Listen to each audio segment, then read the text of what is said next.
"Take off your clothes, Brenda." And, without hesitation, her boss grabbed her from behind and pounded her until he was satisfied. He said, "Brenda, I never knew you were this sweet. Your husband must be lucky. This is the best love-making and banging I ever had. How far would you go to save the life you've built with the one you love?" For Brenda, a devoted wife, the answer lay on a treacherous path paved with secrets, guilt, and betrayal. In a bustling neighborhood where her love with Tony was envied by all, one decision would unravel everything they thought was unshakable. When love meets desperation, the choices made can echo for a lifetime. But is redemption ever truly within reach? In a bustling Lagos neighborhood where the warm evening air carried the aroma of jollof rice and the laughter of children playing, Brenda and Tony's love story was one everyone admired. Their bond was the kind of love that turned heads, a union so pure and joyful that it became the talk of the town. Brenda worked as a project manager for a leading firm, earning a respectable salary. Tony, her husband, worked offshore for one of the top oil companies, a job that required him to spend 3 months at sea followed by 2 weeks at home. Though they had no children yet, they lived in harmony, their home filled with laughter and mutual respect. They often talked about their future, dreaming of a day when a child would complete their family. Recently, they had taken a bold step, securing a huge loan to invest in a promising real estate project that could set them up for life.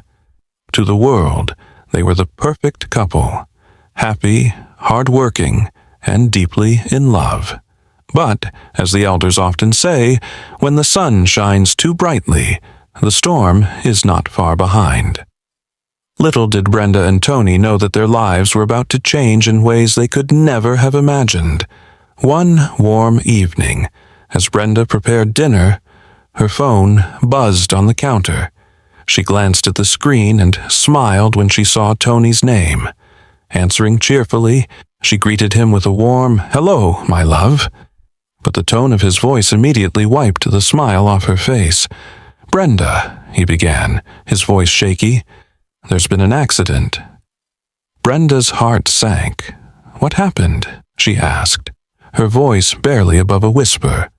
Tony explained that a fire had broken out in his offshore unit. The fire had been caused by an error within his team, and the damages were catastrophic, running into millions of dollars. The company's board, in their anger, had decided to fire Tony and several of his colleagues to set an example. "They fired me, Brenda," Tony said, his voice breaking. "I'm so sorry. I don't know what we're going to do." Brenda's mind raced. She tried to offer comforting words, but the weight of what Tony had just told her was too much to process. When Tony returned home a week later, he was a shadow of his former self. His usual confident stride had been replaced with a hesitant shuffle, and his eyes, once full of life, now seemed distant and lost. Brenda hugged him tightly at the door, whispering words of reassurance. "We'll get through this, Tony. We always do." But deep down, she felt the weight of the storm looming over them. She knew that their love would be tested in ways they had never imagined. Weeks turned into months, and Tony's job search led to nothing but dead ends. The oil industry was unforgiving, and finding a new position was harder than they had imagined.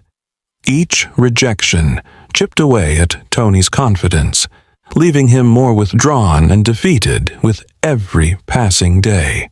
Meanwhile, Brenda worked tirelessly, but her salary wasn't enough to cover their bills and the looming loan repayments. The real estate project they had invested in began to feel like a noose tightening around their necks. The once vibrant home they had built together now felt quiet, burdened by unspoken fears and growing despair. Tony spent hours staring out of the window, his shoulders slumped under the weight of failure. Brenda tried to comfort him, but her own stress made it difficult to find the right words.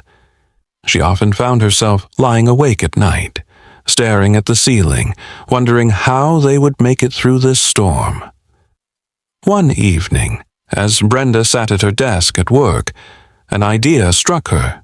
She decided to approach her boss, Mr. Adekunle, a wealthy and influential man known for his generosity, but also for his cunning nature. If anyone could help, it was him. But deep inside, a small voice warned her to tread carefully. Brenda met with Mr. Adekunle the following morning, explaining her predicament with trembling hands. She spoke about Tony's job loss, the loan repayments, and the strain it was putting on her family. Mr. Adekunle listened intently, his expression thoughtful. "Brenda, I'll think about your request," he said finally, a faint smile playing on his lips. "Come back tomorrow, and I'll have an answer for you." The next day, Brenda returned to his office, her heart pounding with anticipation. "I've decided to help you," Mr. Adekunle said, leaning back in his chair. "I'll double your salary and even arrange for the company to cover your loan repayments." Brenda's heart leapt with hope. "Thank you so much, sir. You don't know what this means to me," she said, her voice trembling with relief. But Mr. Adekunle held up a hand, his expression hardening. "There is one condition," he said, his tone dropping. "You will have to satisfy my desires whenever I ask." Brenda froze, her breath catching in her throat. "Sir, I'm a married woman," she stammered. Mr. Adekunle shrugged. "That's my offer. You have 48 hours to decide," he said, dismissing her with a wave of his hand. As Brenda left his office, her mind was a whirlwind of emotions. She felt trapped, cornered by a man who held her financial future in his hands. That night, she lay in bed beside Tony, unable to sleep, her heart heavy with guilt and dread. The following morning, with tears in her eyes, Brenda made her decision. She walked into Mr. Adekunle's office, her head bowed in shame. "I'll do it," she said, her voice barely above a whisper. What followed was a secret arrangement that would haunt Brenda for months.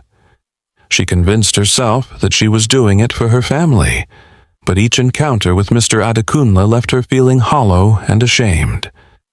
She avoided Tony's touch, guilt gnawing at her heart like a relentless tide. Yet, the financial relief brought by the arrangement kept her going, even as it eroded her spirit. Brenda's life became a balancing act, a fragile facade that she struggled to maintain. But deep down, she knew that secrets like hers could never stay hidden forever. Brenda discovered she was pregnant one morning, the sight of the test results bringing mixed emotions. Her heart swelled with joy, but the shadow of doubt loomed over her happiness. Who was the father? Could she pretend everything was fine? She hesitated for days before breaking the news to Tony. "I'm pregnant," she said quietly over dinner. Tony's face lit up, his joy uncontainable. He got up, hugged her, and began thanking God aloud. But as he celebrated, a gnawing doubt grew within him.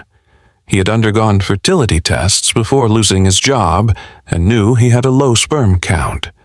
Still, he suppressed his suspicions, choosing to embrace what seemed like a miracle.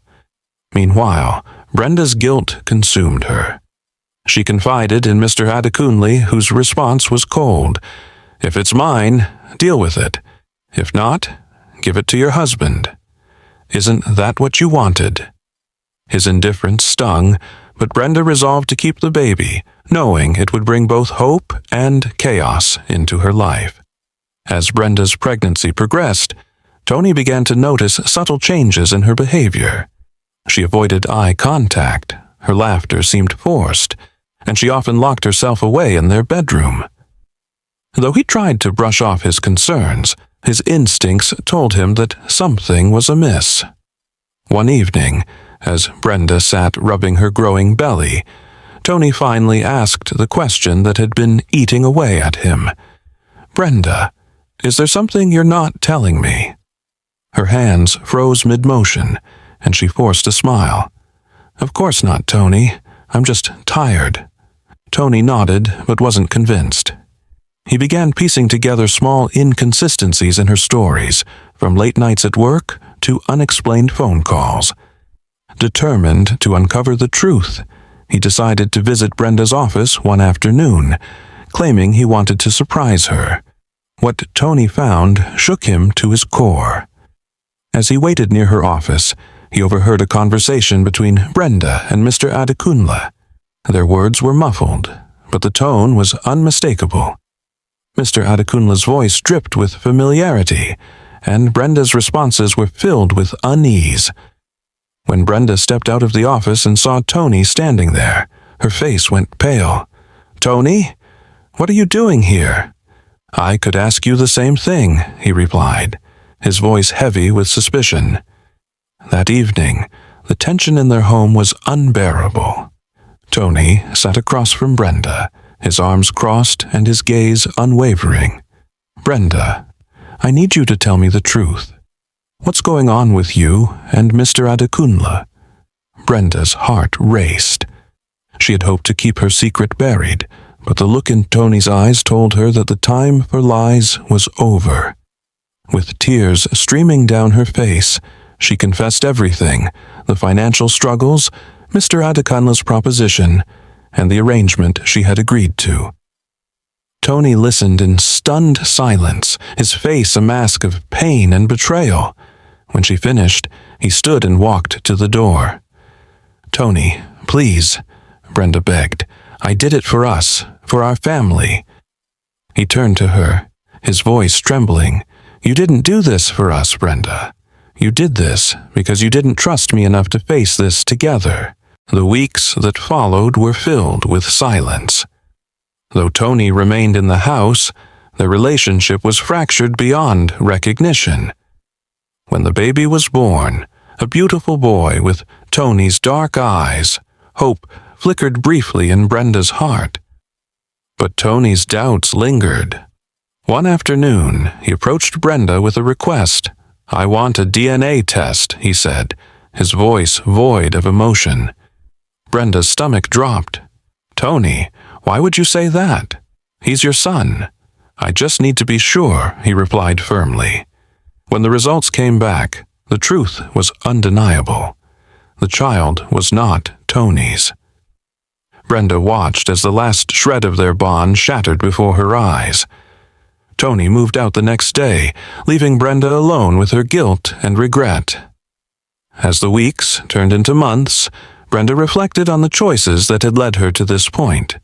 She sought therapy, joined a support group, and began rebuilding her life one step at a time. Though Tony never returned, Brenda found solace in her son, vowing to raise him with honesty and love. She learned the hard way that desperation could lead to destruction, but she also discovered the strength to rise from the ashes. Desperation can lead us down paths we never imagined, but every choice has a consequence. Betrayal and secrets often unravel even the strongest bonds, showing us that trust and unity are the cornerstones of enduring relationships. True strength lies in facing challenges together, no matter how dire the circumstances, and in holding on to your integrity, even when the road gets tough. Redemption is possible, but it often requires a journey of self-reflection, accountability, and the courage to rebuild from the ruins. Please do not forget to subscribe to this channel, like and share. Click on the notification bell for update for more interesting stories.